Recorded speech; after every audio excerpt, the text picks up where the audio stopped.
Apa mungkin dompetmu bisa terisi kalau pikiranmu kosong? Hikmah dengan ketenangan, dengan kesadaran, baru nanti Allah akan memberikan ide-ide yang bisa membuat dompet kita menjadi terisi, begitu.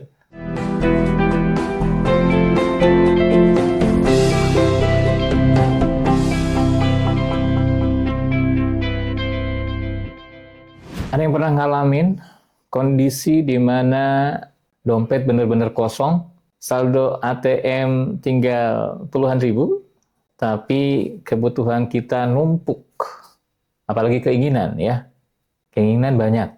Gimana rasanya? Pasti stres ya. Rasa-rasanya pengen nyalahin keadaan, pengen marah sama ekonomi, kondisi ekonomi ya, bahkan kadang sampai ngerasa nggak ada jalan ya, putus asa, ancaman bunuh diri bahkan mungkin ya terbayang. Oke, tapi kita coba balik ke pertanyaan sederhana ya. Apa mungkin dompetmu bisa terisi kalau pikiranmu kosong? Oke, saya ulang. Apa mungkin dompet kita bisa terisi kalau pikiran kita kosong? Jujur, saya sempat mengalami kondisi seperti itu. Makanya saya bisa merasakan sekali ya kondisi seperti itu bagaimana. Saldo ATM hampir kosong, dompet kosong. Dan saya bisa merasakan ya kondisi seperti itu bagaimana. Dan apa yang saya lakukan? Nah, ini yang saya lakukan ya. Yang saya lakukan, nah ini bisa jadi inspirasi buat Anda, coba diracik lagi, diramu lagi ya, sehingga bisa menjadi solusi bagi Anda ya. Nah, yang saya lakukan waktu itu, saya bertanya pada diri saya ya. Tadi pertanyaannya yang tadi, kalau apakah mungkin dompet kita terisi kalau pikiran kita kosong ya. Sehingga saya berkesimpulan, yang harus saya lakukan adalah mengisi pikiran saya dulu ya, isi otak saya dulu. Dan saya yakin kalau saya sudah mengisi pikiran saya, mengisi otak saya, maka dompet saya akan terisi begitu.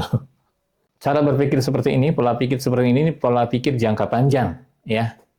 Pola pikir jangka panjang, bukan pola pikir jangka pendek. Makanya untuk lebih memahami secara logika ya ungkapan ini, coba bayangkan kenapa semua orang untuk bisa punya jabatan, punya karir, bisa kaya raya, kenapa harus sekolah dulu?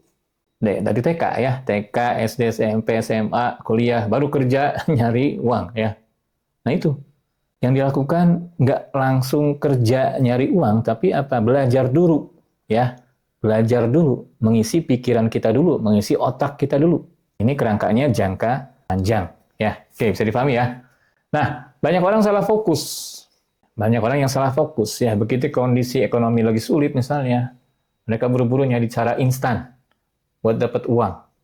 Nah, ini pernah saya alami juga ya. Di kondisi-kondisi kepepet seperti itu memang pilihan keputusannya itu yang mepet-mepet juga ya. Yang nyerempet-nyerempet juga, yang pengen cepet, pengen instan. Akhirnya apa? Ketipu ya. Akhirnya kebablasan ya. Cari cara instan untuk bisa dapat uang.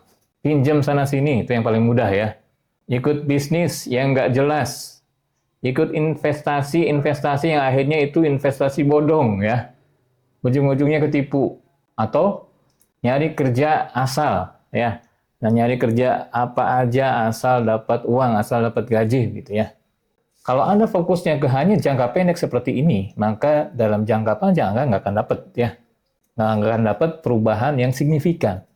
Anda akan berputar-putar terus di situ. Oke? Anda perlu strategi. Ini poinnya, ya. Oke?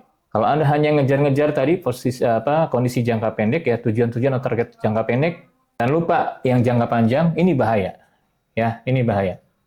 Oke? Nah, yang saya tekankan di sini adalah ketika pikiran kita masih kosong, maksudnya ya, belum terisi ilmu yang cukup. Nah, itu maksudnya ya, bisa dipahami ya. Ketika pikiran kita masih kosong, maksudnya belum terisi ilmu yang cukup, minimal yang khusus berkenaan dengan pengetahuan yang berhubungan dengan pekerjaan kita ya, profesi kita yang didasarkan pada keterampilan kita. Nah, yang kalau ditarik lagi lebih dalam dan lebih ke dasar, itu yang berhubungan dengan passion dan talent kita, maka hasilnya akan begitu-gitu aja. Nah, fenomena ini yang saya sebut sebagai fase belum memiliki peta self mastery yang jelas, ya. Orang yang nggak punya konsep pemetaan self mastery yang jelas, yang clear, akan gampang banget panik, ya, gampang banget ikut-ikutan. Akhirnya bukan solusi yang mereka dapat, tapi malah masalah-masalah baru. Sebaliknya, orang yang tahu dan paham apa potensi kekuatannya, tahu dan paham visi atau impian suksesnya ke depan, dan paham bagaimana cara menuju pada visi atau impiannya itu, dan semakin mantap ya dalam menatap masa depannya ya ke depan. Nah, dari ketenangan itu bisa lahir apa yang disebut kreativitas ya. Dan dari kreativitas bisa lahir ide-ide. Dan dari ide-ide inilah yang akhirnya bisa memberikan solusi nyata ya, bahkan di tengah kondisi yang sulit sekalipun, sehingga bisa mendorong menjadi lebih produktif ya, bisa menghasilkan income. Contoh realnya, ini contoh real ya yang saya alami sendiri. Ini kisah pengalaman nyata yang saya alami sendiri sewaktu fenomena pandemi beberapa tahun lalu. Usaha saya pun terdampak ya, bahkan hampir bangkrut. Dan banyak yang akhirnya menyerah. Banyak yang merasa hidupnya habis. Banyak yang merasa depresi. Tapi saya nggak nyerah, ya, saya nggak menyerah. Saya nggak menyalahkan keadaan juga, ya. Saya berpikir keras dan bertanya pada diri saya sendiri, apa yang bisa saya lakukan dengan skill yang saya punya saat ini? Nah, itu pertanyaan saya, ya.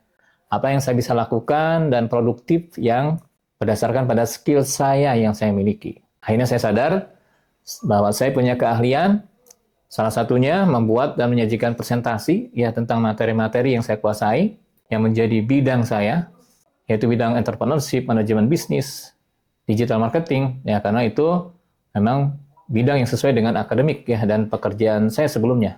Dan kemampuan saya untuk sharing ya melalui pelatihan-pelatihan atau seminar atau workshop dan sebagainya. Dan akhirnya saya terdorong untuk membuat beberapa e-course atau pelatihan online. Ya, awalnya kecil-kecil ya. Pesertanya sedikit-sedikit awalnya. Bahkan nyaris nggak ada pesertanya. Ya, di awal-awal susah sekali. Memang seperti itu kondisinya ya kalau di awal. Tapi lama-lama berkembang. Alhamdulillah ya. Bahkan sampai ribuan, sampai puluhan ribu ya pesertanya. Alhamdulillah. Yang itu nggak saya perkirakan sebelumnya. Bisa sebesar itu ya, sampai kemudian saya bisa bangkit lagi.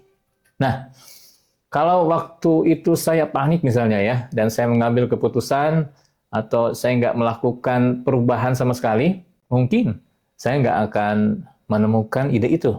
Tapi karena saya memiliki konsep self mastery mapping ya, yang merupakan hasil ekstraksi itu sebenarnya ya dari pengalaman saya sendiri dan pola sukses dari tokoh-tokoh besar dunia, maka saya bisa menemukan kembali jalan ya yang merupakan jalur hidup saya.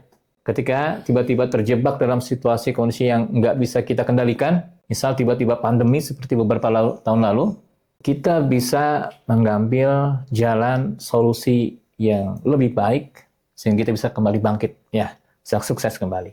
Nah, dalam Islam, Allah SWT sering mengingatkan kita untuk berpikir, untuk menggunakan akal sehat. Dalam Al-Quran, berulang kali kita temukan kalimat-kalimat seperti afala ta'qilun, ya. Apakah kalian tidak berpikir, tidak menggunakan akal kalian? Atau afala tatadabbarun, ya. Yang artinya, maka apakah kalian tidak mau merenungkan lebih dalam dengan sungguh-sungguh? Oke. Nah, jika kita renungkan kembali tentang konsep rezeki misalnya, ya, sepemahaman saya, rezeki itu bukan sekadar dari uang yang jatuh dari langit. Ya, rezeki itu lahir dari pikiran yang jernih, hati yang tenang, dan usaha yang terarah. Oke?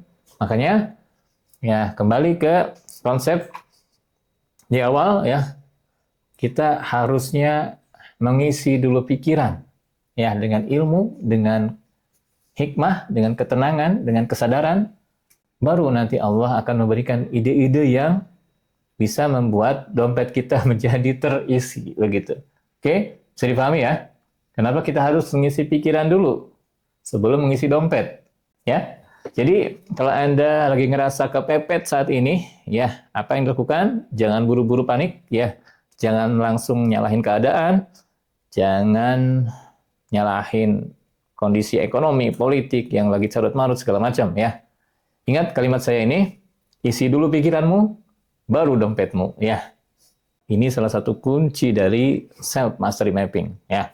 Dengan konsep pemetaan yang jelas, akan bisa menyalakan ide-ide kreatif dan bisa membuat kita tetap tenang, ya, di tengah badai, apapun kondisinya, ya. Oke, sekarang saya mau tanya, ketika Anda mengalami situasi kepepet, situasi terpuruk, situasi kepepet, ide terbaik apa yang pernah Anda dapatkan? Oke, ide terbaik apa yang pernah Anda dapatkan, ya, sesuai pengalaman Anda masing-masing. Oke, silakan tulis di kolom komentar. Siapa tahu kisah pengalaman Anda juga bisa menjadi inspirasi ya buat kita semua. Dan jangan lupa ya, kalau konten ini bermanfaat, bantu share ya biar lebih banyak lagi anak muda yang bisa bangkit dari kondisi sulit.